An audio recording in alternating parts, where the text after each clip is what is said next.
Dude, offsites are where work gets done. Sweet.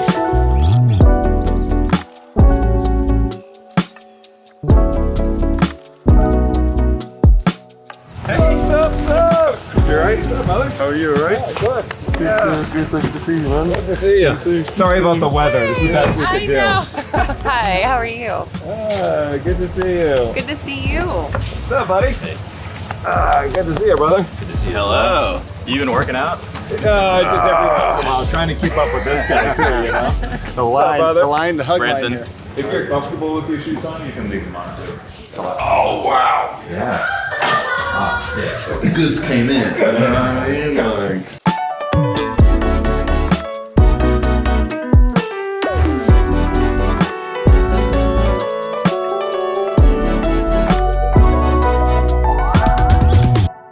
favorite times of the year, getting everybody together here, you know, so just, it's awesome. And it also, it's nice to be in a cool location, good vibes. And I think as we begin to unfold the opportunities in front of Q4, and what we're looking at in 26, and the vision for the future, it's gonna get even more exciting, especially because what we want more of is more of these too. You know, we want more of these trips, more of these masterminds, more of these get-togethers and in-persons and whatnot, because that's where magic happens. We've already decided that nothing that we've ever created that has been awesome has ever been built in silo.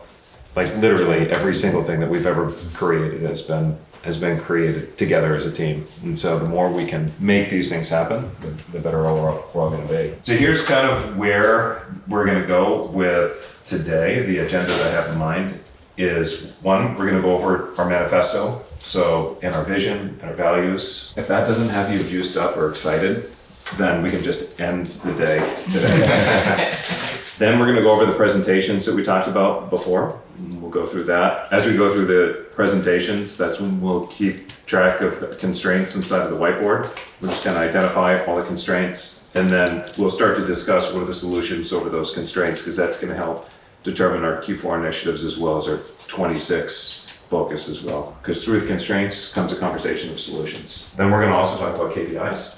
And some of the KPIs that we're gonna have to pay attention to as we move into Q4 and beyond. And then we're gonna wrap up with not only more Q4, but we're gonna talk about a new focus of the company itself, which is gonna be more on the founder strat.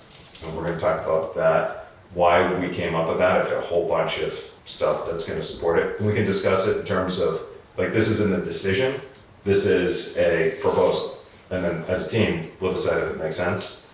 And then you're gonna see what we're gonna have to do to make that happen. Does that make sense? Sounds good. Yeah, awesome. Cool. All right, so we'll get started here with the manifesto. They share wins, ideas, breakthroughs, and support. They inspire each other to think bigger, act bolder, and achieve more. The collective generosity and intelligence of our community elevates everyone.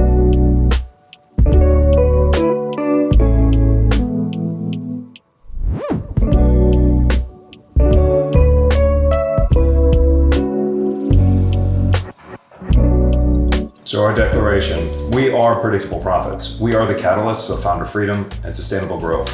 We are the operating system for the next generation of entrepreneurs. We are the escape route from the founder's trap. And together, through coaching, implementation, community, and AI-empowered infrastructure, we're setting the standard for how the world builds smarter.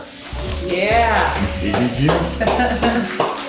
What are some of your thoughts, some of just what came to mind as we read through this? I don't know if this is sort of off topic, but one idea that this gave me is, you know, when talking about getting out of the founder's trap, it made me think about all of the staff of founders that we have in the community and how addressing the founder is one part of the solution, but working with the teams of the founders in our community, I think a lot of our members would say that's had just as much of an impact in bringing the transformational change, especially when you bring, you know, somebody's right-hand operator or their head of marketing, or, you know, you finally gave our salesperson the confidence to act with purpose and create a system. You finally gave our head of marketing confidence to execute in these ways, or now our right-hand operator now has a framework to get me out of the day-to-day.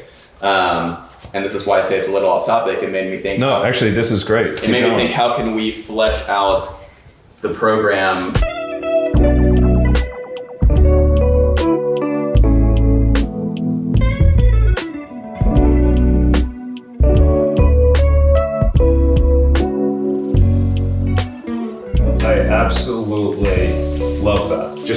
grow businesses, I think, is dead in the water.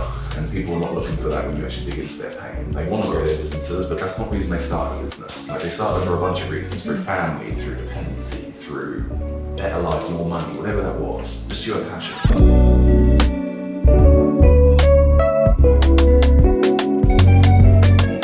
I had a conversation with somebody from the UAE, and he's like, I love the overall idea of predictable profits, and most of what you said actually is applicable, but you don't know what the culture is like here. And he explained the culture, and I'm like, And I spoke to somebody else, one of the European countries, I don't even know which one, and he said something very similar. And I'm like, you know what, if we're gonna ever expand internationally, we could actually have certified predictable profits coaches that are for UAE, for Asia, for whatever that might be. I think every single client that we've got come on this trip, every super consumer, and then beyond the people that haven't come, I think every single one of them would say that they've had a core relationship with one of us, but every single one of them would say that they've had a relationship with every single one of us. Yeah.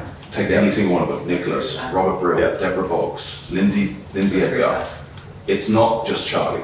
It's not just you. No. It's not just you. They've all got a core relationship. That element, I don't want us being that long term, but I never want to lose that, because I think that's a strength of ours compared to every other coaching company out there.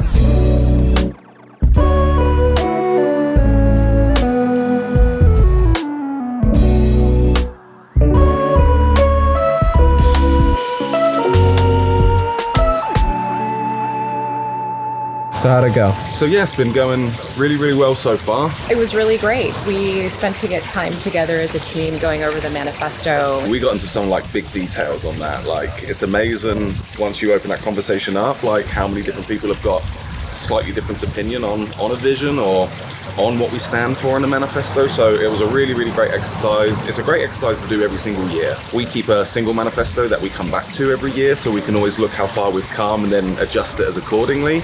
We talked about our niche and pivoting on what are we going to be doing going forward, and the focus on founders and the importance of how do we attract the type of people and type of clients we want to work with. Yeah, so we just wrapped up our first session. We're looking at kind of our vision for the future, where we want to go, kind of changing up some of our positioning, our messaging. It's really excited about the future, really big opportunity ahead of us. So yeah, it's just great to be in person. I love the fact that we got together as a team, and one of the powers that we have as a team is our ability to collaborate, our ability to share ideas. It's always great just getting everybody together, because it's the energy. Like, I think we all come here with certain ideas, and then it's always interesting to hear like how those ideas overlap, but then also what other people are thinking with different directions on maybe where we should go with the company or just what we're doing with clients. And it's nice to see that collaboration, and I think that just everyone feeds off it, and it just creates this momentum that really just fills us with so much energy to just keep going, keep improving. Being a remote team, it has its pros and its cons. I think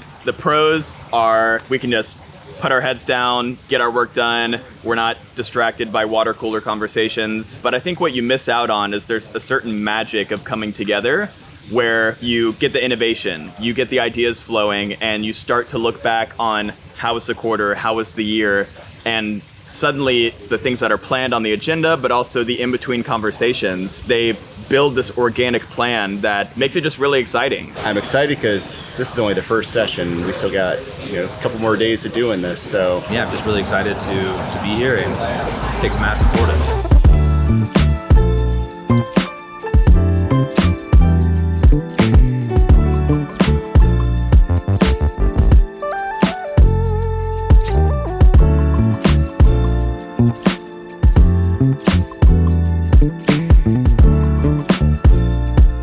This is a look at Community 2025 with your host, Walker Renfro. I'll say the launch of Circle, which was March 13th, 2025. It was our Q1 big goal to launch this community.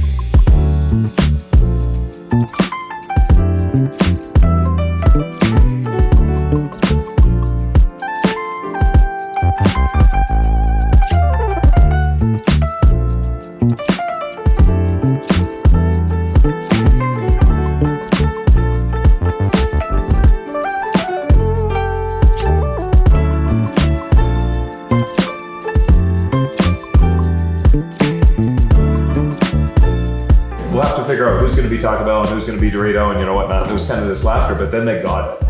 They're like, well, okay, so when Taco Bell and Dorito went together, they sold 1 billion units within the first year, which is much more than they were trying to do independently. It's when they, brought it in together. So if we're gonna do this together, what does it actually need to look like?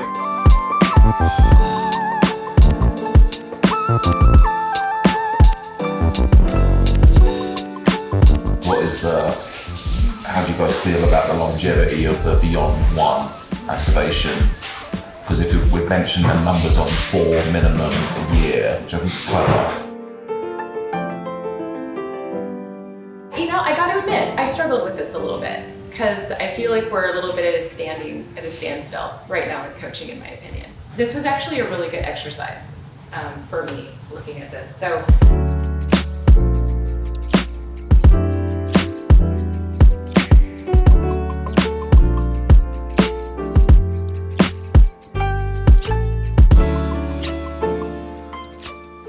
I know the question was measurable impact. Again, I don't feel like there's like a metric that we can point to, but I just feel like it's thanks for reminding me that I didn't put enough effort to find the metrics on my presentation. That's a demerit. Well, if I hadn't improved so much, maybe so, but he's right.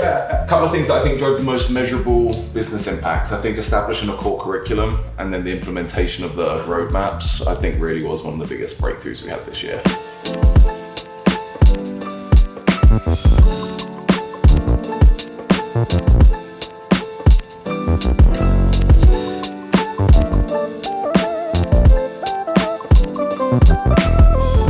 System, as well as the quarterly check-ins, the NPS, Walker's Community Manager, call it Account Management 2.0. I just think that has been a game changer at this company long term. I think it is ready and has been ready for a while for volume, and we're going to make it even better this quarter, but I think it's been ready for volume for a while. I think it's better than most coaching companies. Now my paper's not working. Here's the guy who's always talking about AI. I know. He's doing an old school paper. Yeah. So it's difficult for me to put together in terms of my department, because I'm actively involved in pretty much everything that everybody's doing here. So.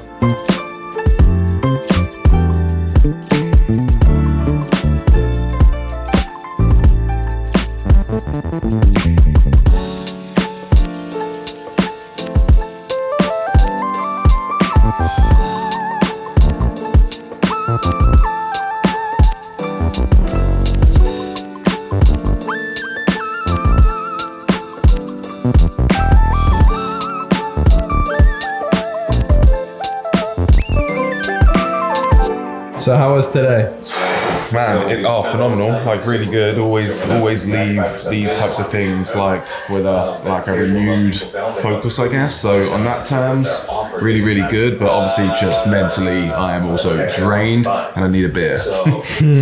I'm jazzed. I'm not going to bed. I feel like I'm excited to do a lot more work.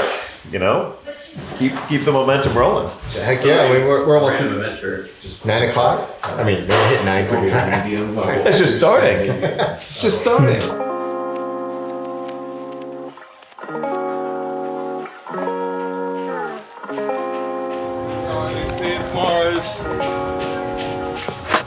Peace. Oh man, look at this. Hello. Moving the goods. You guys gonna be able to get this stuff in? Thank you. All for our clients. They can go on top of that. I only have one. We got a big one. Hey, brother. Thank you for having us. Yeah, no worries. It was a wonderful time. This was great. Solid, dude. All right, buddy. Well done, man. Good sesh. All right, man. Yeah, buddy. See you tomorrow. Big day. Bet you will. Okay. All right, brother. Thanks for the good day. Get it tomorrow. Yeah, all right. We'll see you tomorrow. Tom's in the front. Yeah, this was fun. Yeah. It's good. It's great. Always awesome. Sweet. All right. Wow. That just wrapped up our Q4 offsite, getting ready for a live event. I got to tell you, we've never created anything awesome in a silo. Everything has been a result of collaboration. Every member of our team is a catalyst for growth. They all bring in their own zone of genius. So we're able to bring in everybody together. It acts as a force multiplier. Everyone's got these wonderful ideas, and when we get together, the results have always led to some degree of breakthrough. So I'm juiced, I'm excited. The only problem with this type of meeting is I get so excited about the ideas and the vision that we have that I don't want to go to bed. I feel like I just want to start working and keep cranking. So this is just day one. We've got several of the days together, and we talk about all the time that together we're better, and today exemplified exactly that. Together we're better. I'm grateful to have the team that I have and the clients that we're able to serve. Let's go get them.